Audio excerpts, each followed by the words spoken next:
Você tem facilidade no dia de hoje para diferenciar a maturidade consciencial da maturidade cronológica? Segura essa reflexão, que é com ela que nós vamos introduzir a entrevista de hoje, o nosso bate-papo no GrafoCons, que é um programa que visa valorizar as obras conscienciológicas e também os seus respectivos autores. Hoje a nossa entrevistada é a professora veterana da Conscienciologia, uma verbetógrafa exemplar, exemplo aí para todos nós pesquisadores de evolução, professora Adriana Lopes. Seja muito bem-vinda ao GrafoCons, professora. Eu que agradeço a oportunidade de estar aqui, né, falando do livro e também podendo falar de Conscienciologia. Isso é sempre um prazer e uma oportunidade. Eu não posso esquecer também que é amparadora oficial, como comentava nos bastidores, do IPC de Curitiba. Exatamente, temos lá a dinâmica supervisionada firme, já tem alguns anos já. Muito bom.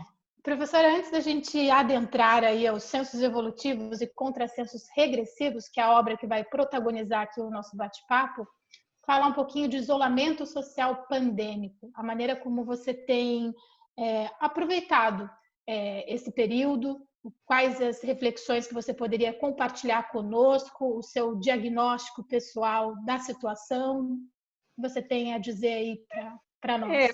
O diagnóstico acho que é muito difícil, a gente ainda está no meio do processo, né? Então é um período de muita turbulência e só aumentam as turbulências, né?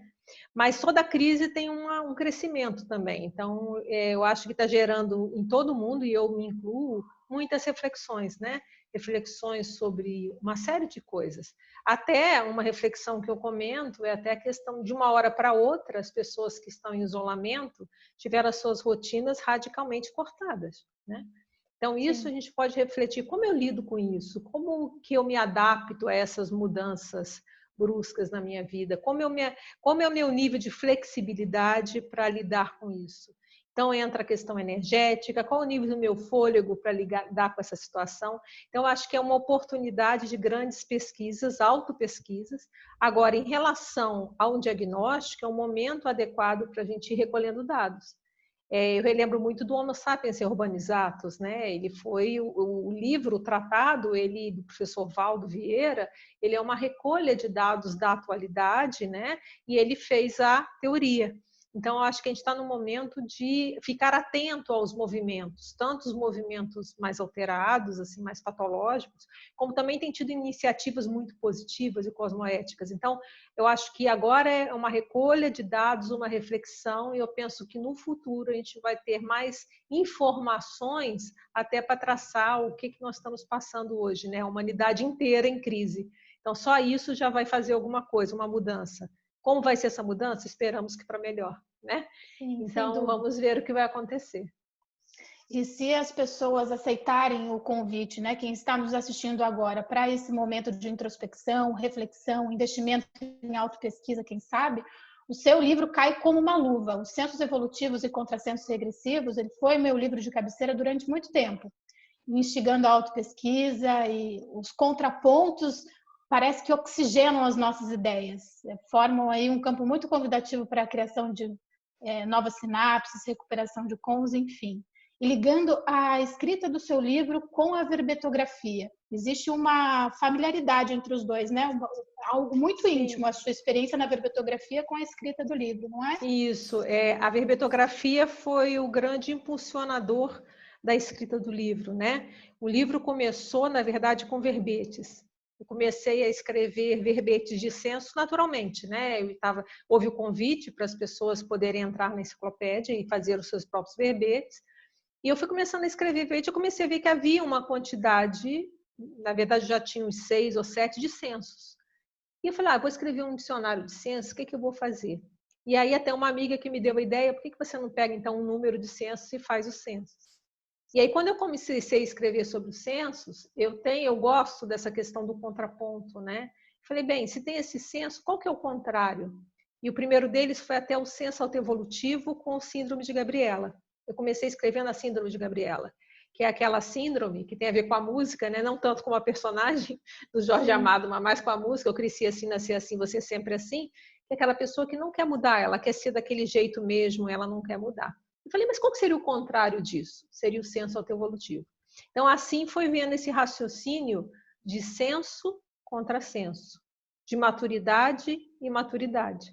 Então, aquilo que a gente falou da situação atual, temos tantas imaturidades, parece exacerbadas, como também temos vendo maturidades surgindo. Então, esse olhar é um exercício muito importante para nós, porque a gente nós crescemos muito enxergando as imaturidades dos outros também, porque em algum percentual a gente faz a referência, eu sei, era que eu ainda tenho isso em algum nível, mas também crescemos muito vendo as maturidades alheias. É muito legal. Eu gosto quando você vê assim, gente, essa reação eu não teria, peraí. Que brilhante essa reação, que reação... Gente, isso é realmente dentro da minha perspectiva, é o mais maduro, é o mais ético, cosmoético. E olha, eu aprendo, falei, gente, por que eu não ajo assim ainda? O que ela faz?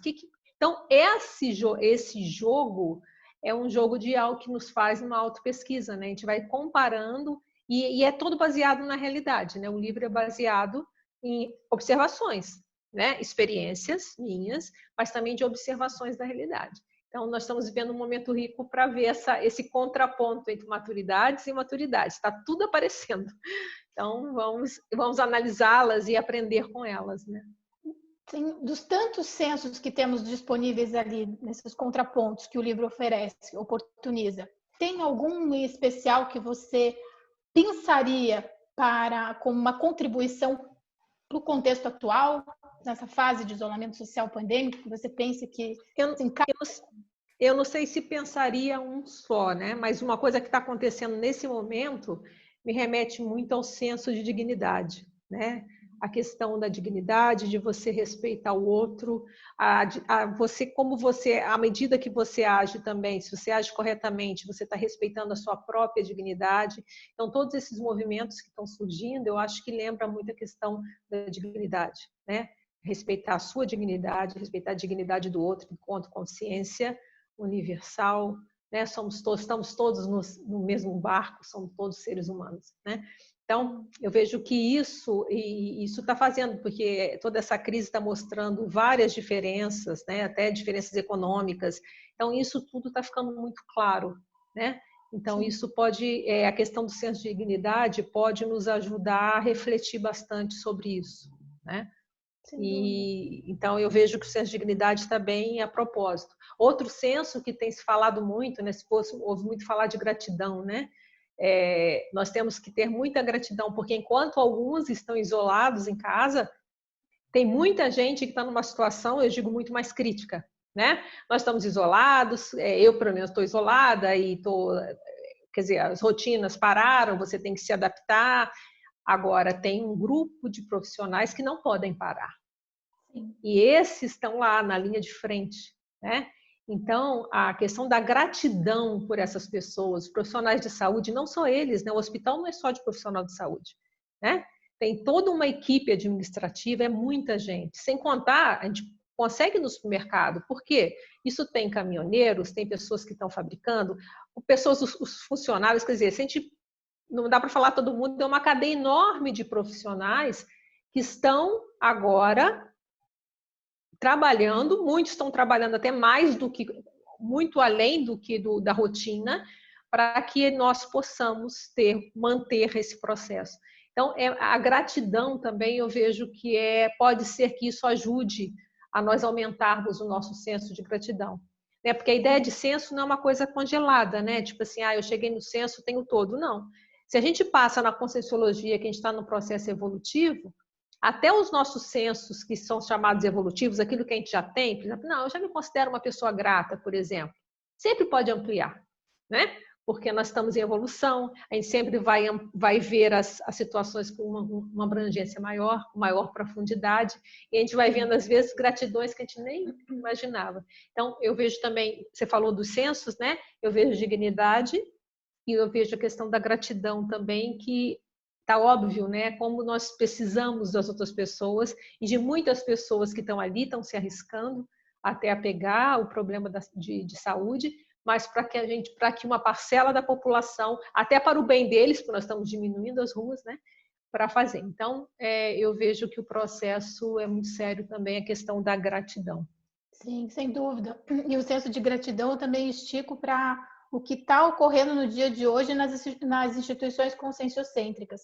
Todo esse processo, essa movimentação de adaptação às novas tecnologias, as mini peças que por vezes estavam lá nos bastidores e que a gente nem prestava muita atenção na atuação da parte tecnológica, né? E que hoje vem para a linha de frente para auxiliar que essa assistência seja ampliada, né, professora? É um paradoxo. Estamos isolados, mas ao mesmo tempo muito conectados. Muito conectados, muito unidos. Então, eu acho que tudo isso são reflexões importantes, né? Algumas delas, né, que a gente está falando, mas acho que esse momento está surgindo muitas reflexões. É uma crise de crescimento, né, mundial. O que vai dar isso? Tomara que o Estado Mundial chegue antes que a gente pensa, mas não sei. Não dá para ser tão otimista assim. Num livro que tem, eu vou colocar, não sei se você concorda, mas o Mater Pensene dele é a maturidade consciencial. Seria isso? Eu acho que a gente pode pensar. Eu não sei se eu coloquei especialidade, eu até conferi que eu coloquei especialidade. Eu coloquei autodiscernimentologia lá no final, né? Área de pesquisa. Eu coloquei a maturidade consciencial, eu concordo que é importante.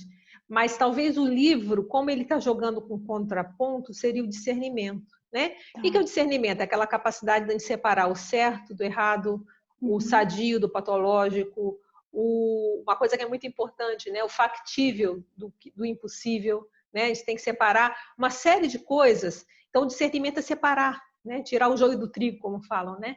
Então, pela característica do livro ser esse contraponto, na verdade, ele é um exercício do discernimento. Né? Tanto é que o subtítulo é o estudo contraponteado, né, de contrapontos, do autodiscernimento quanto à maturidade consciencial. Porque falar de maturidade consciencial foi a pergunta que você fez, né, separar a cronológica da consciencial. A cronológica é a idade física. Né? Tem muitos livros que a gente encontra sempre falando de idade física, né, maturidade e idade física. Agora, se a gente está falando de maturidade consciencial, nós todos já tivemos muitas vidas, então nós temos diferenças de maturidade também. Então, tem níveis evolutivos. Então, tem consciências, nós todos somos consciências, né? Então, existem consciências que elas estão num nível super elevado, que a gente fala que são serenões, que já estão nas últimas vidas nesse planeta, já estão dominando tudo, né? E tem aquelas consciências super jejunas, que deixaram de ser animais há pouco tempo, então são as consciênsulas, como o professor Valdo fala, a consciência caçula. Então, agora, entre uma e outra, tem uma infinidade de níveis, né? E nós estamos nesse meio aí, né? Então, na hora que a gente a maturidade é sempre referenciada à nossa maturidade. Então, por isso que a gente fala, a gente observa os níveis mais maduros que nós, aí é o senso, né? Na hora que você vai abordar o senso, você vai ver o que você já tem, mas também o que você já observa em outras pessoas. Então, do que eu entendo hoje, o top é isso, tá? O contrassenso, do que eu entendo hoje, o pior é isso. Né? Então, na hora que a gente está fazendo esse exercício, e o livro também é para demonstrar o uso de uma técnica, né? O livro ele também é demonstrar o uso de uma técnica, de você analisar a realidade a partir de contraponto. Então, na hora que a gente faz isso, a gente começa a ter uma noção melhor da realidade. Então, o discernimento e da maturidade. Então, o importante é, dentro da minha maturidade hoje, o que eu consigo expressar? Então, esse também é a grande mensagem do livro, né? Até que ele termina com automaturidade. Então, do que eu já aprendi nessas vidas todas, que eu já cresci, que eu já amadureci, independente da idade que eu tenha hoje, eu posso ter 18, posso ter 50, pode ter 70, não importa. Eu já consigo pôr em prática essa minha maturidade? Eu aplico essa maturidade no meu dia a dia? Então, eu acho que essa é a nossa grande reflexão, né? Para a gente ir para frente. E quando a gente fala de maturidade consciencial, essa é uma literatura que pode nos acompanhar durante todo o período de vida intrafísica, que está nas demais, porque é isso que você disse, por mais que a pessoa tenha familiaridade ou já se coloque um trafor da força presencial, que seja, só tem lá o traço força da força presencial, ela pode sempre qualificar. Ela pode sempre ir adiante daquele próprio trafor que ela hoje considera, que ela, né, se coloca como... Então, trazendo essa perspectiva da maturidade consciencial para a cronológica e puxando para o paradigma consciencial, sempre vai existir a oportunidade da gente estar qualificando o tempo inteiro. Mesmo as condições favoráveis, equilibradas e homeostáticas, né?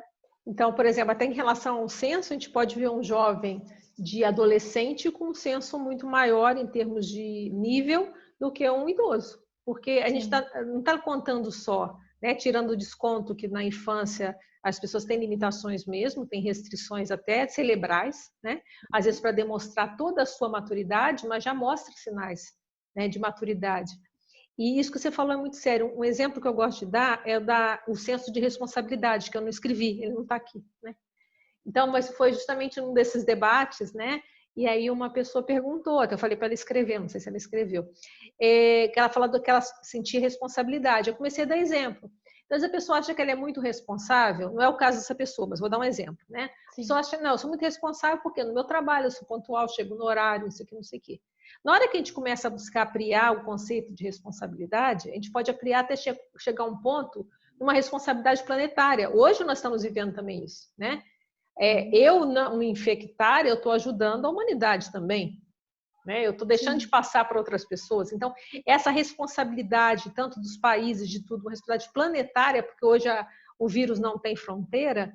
Então, você pode começar pensando em responsabilidade só nas coisas do dia a dia, até você pensar qual é a responsabilidade ecológica, qual o meu nível de responsabilidade em relação às outras pessoas. Então, você vai ampliando. Então, o senso, ele sempre é passível de ir ampliando.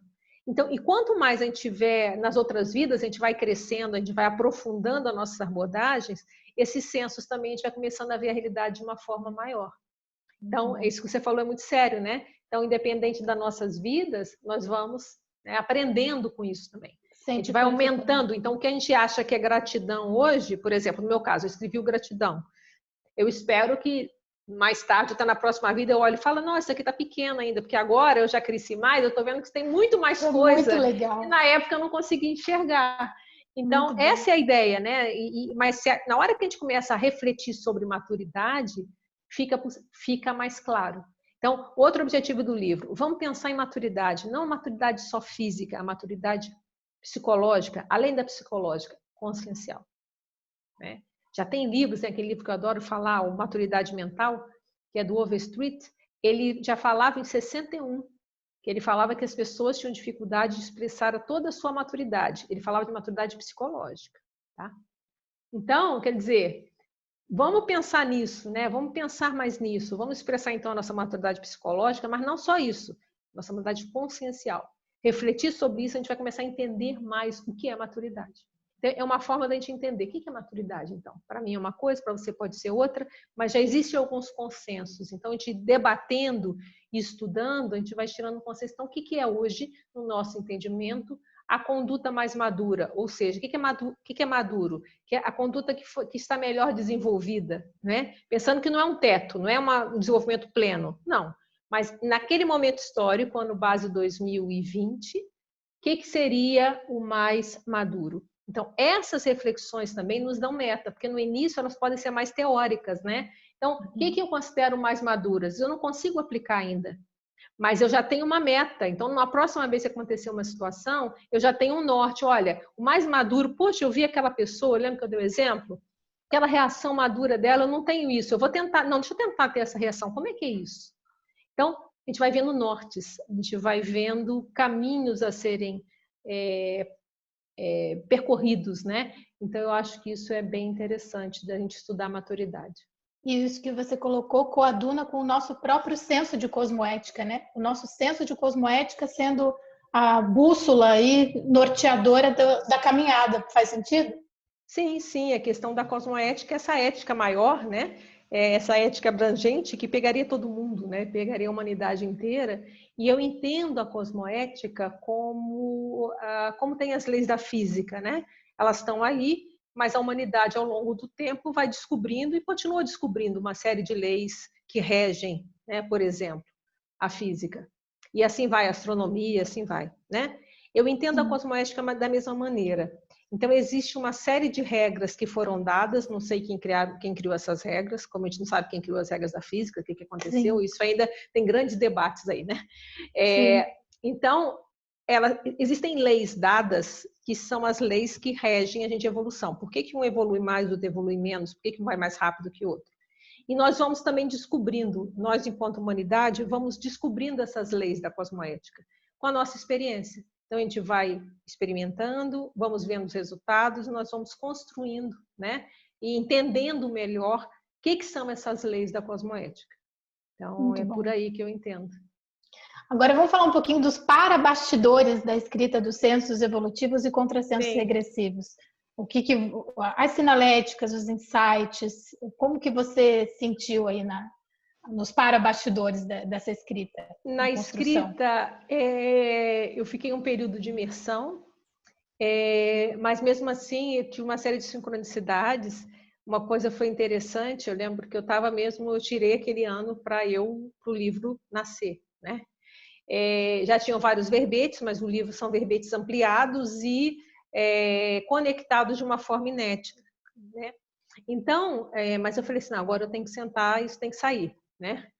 E o que aconteceu? Às vezes teve um caso que foi um convite que eu tive para fazer um curso, que é o Heterocrítica de Obra Útil, lá em São Paulo, porque o outro professor não pôde, aí meu amigo Antônio Pitaguari me ligou e tal. Eu lembro que eu fiquei assim, agora eu estou nessa imersão da escrita e tal, o que eu vou fazer? Eu falei, não, esse curso é muito sério, né? Eu vou.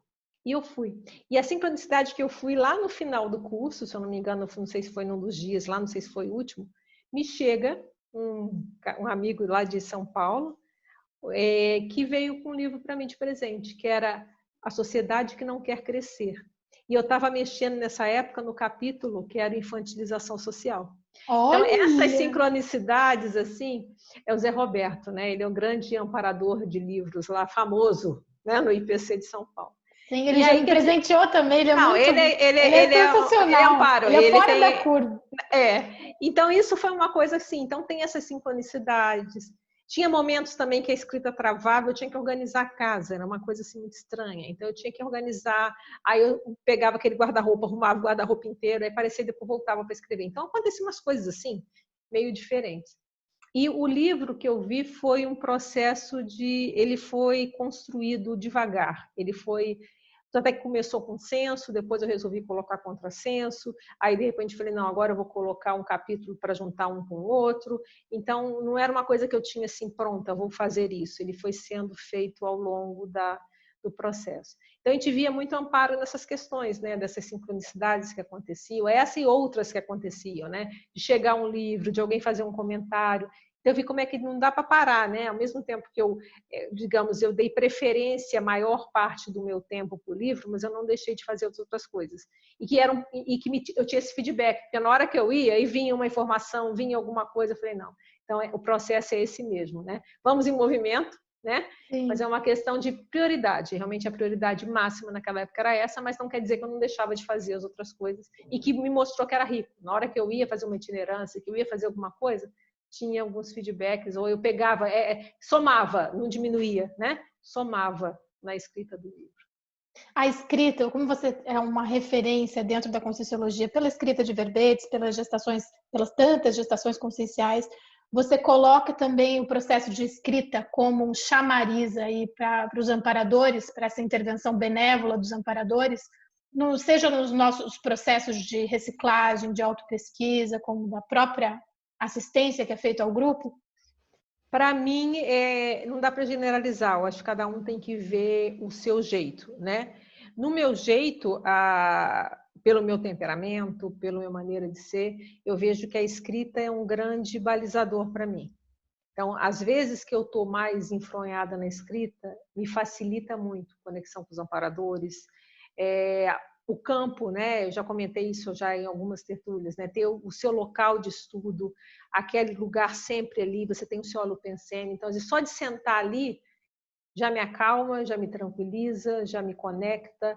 Então esses cuidados, para mim, no meu caso, a escrita tem um fator muito de conexão muito forte, né? Com a equipe extrafísica, com as reflexões. Então sim, isso para mim é muito sério. E com o próprio... Eu acho que todo mundo, na hora que você pega o mental soma, mas tem várias aqui, não é só uma única atividade, né? Tem várias atividades e todas são muito necessárias. Sem dúvida, sem dúvida. Mas eu penso também que da responsabilidade do intermissivista, né? Que não era à toa que o professor Valdo falava tanto, Sim, dois sim. processos, do docente, não que o professor seja lá o detentor do conhecimento, não. Eu penso que o professor Valdo pegava tanto no nosso pé para a docência conscienciológica para ver se quando a gente fala, o aprendizado fica mais fácil, né? Para a nossa própria cognição. É interassistência, né, na prática. E talvez a escrita para o intermissivista seja importante para Eu vincar vejo que as assuntos muito coisas sérios. são interligadas, né? Porque não dá para falar assim, então agora eu vou escrever, eu vou ficar, como eu falei, fica trancado dentro de casa. É porque você vai pegando as informações, é nas itinerâncias, é dando aula, É no convívio, né? é no convívio. Então, isso tudo é material. Só que vai ter diferentes, pelo próprio temperamento e jeito das pessoas, depende, como é que vai ser, diferentes percentuais de dedicação.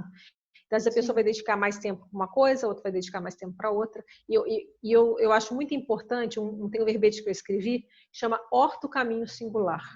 Que é orto, né, de cosmoético, de correto. Então, que cada um tem um caminho muito importante, muito singular. Então, isso não dá para ser, então eu quero fazer o caminho igual fulano. Porque aí você pode até ter um desvio danado.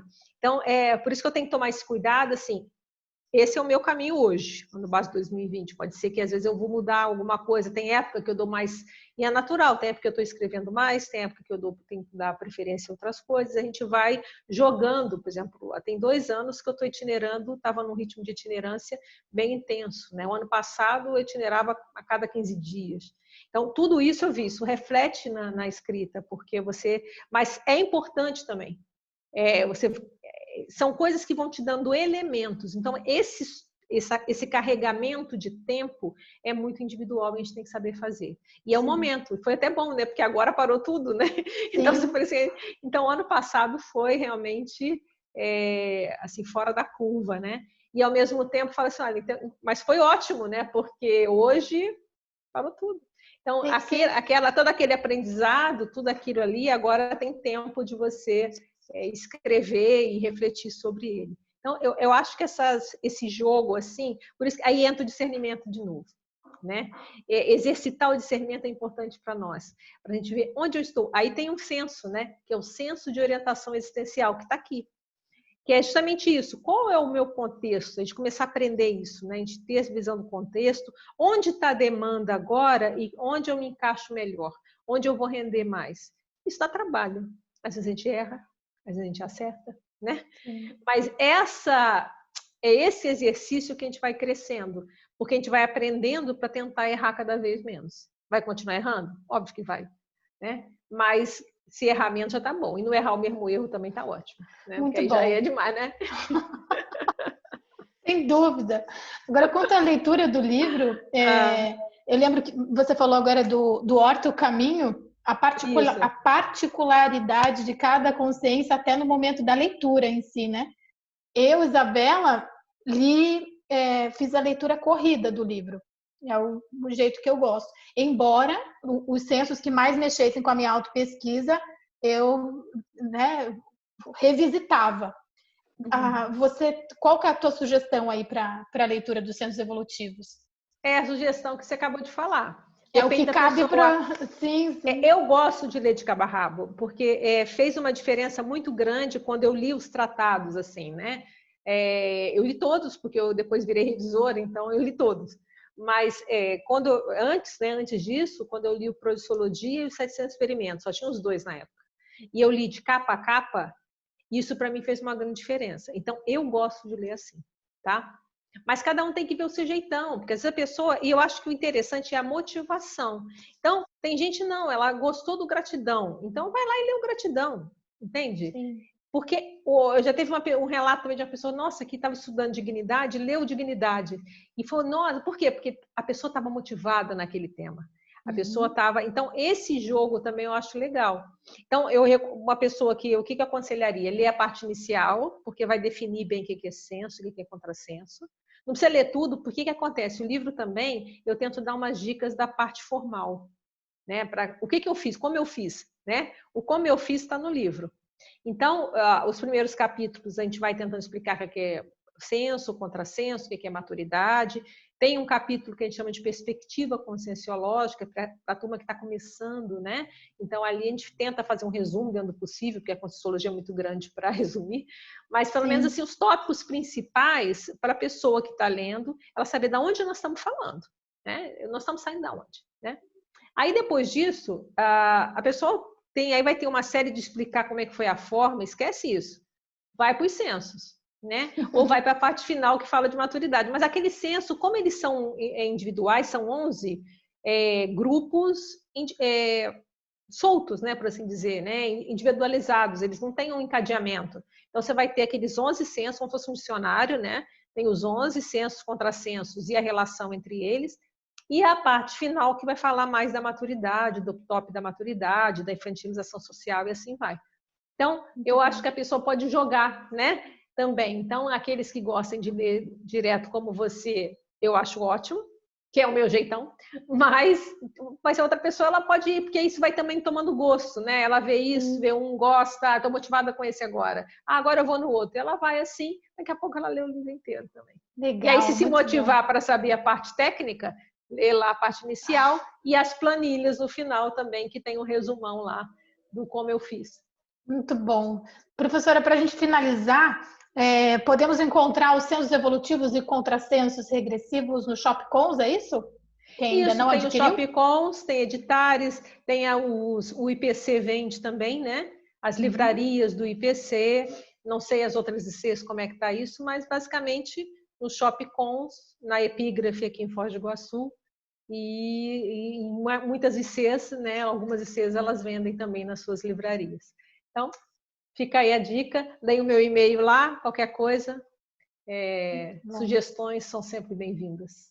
Muito bom, eu agradeço imensamente mais essa oportunidade de entrevistá-la, é sempre muito enriquecedor, oxigena aqui as minhas ideias, trago mais ideias para a autopesquisa, sou muito grata, professora, muito obrigada. Eu que agradeço de novo essa parceria, né? Não é a primeira, é muito bom estar podendo falar sobre isso tudo, eu agradeço a oportunidade de novo. Ótimo. E você aí de casa, muito obrigada pela audiência e até a próxima edição do Grafocons.